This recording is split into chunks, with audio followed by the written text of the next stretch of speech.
Hello and welcome to Logic ERP. Subscribe to our YouTube channel and press the bell icon to stay updated with the latest videos. In this video, we will explore a sale order feature in Logic ERP, prompt sale order number after save. Let's get started. First, head to the sale order module.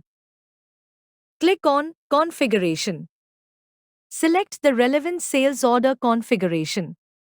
Here, you will find the feature labeled Prompt Sale Order Number After Save. Enabling this feature automatically displays the generated sales order number after saving, ensuring better tracking and minimizing errors in order references. Now, let us observe the functionality of the relevant feature while generating a sales order.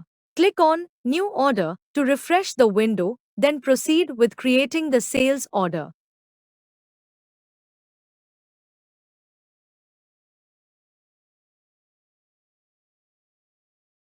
As observed, upon saving, the system prompts the generated order number along with the order date details.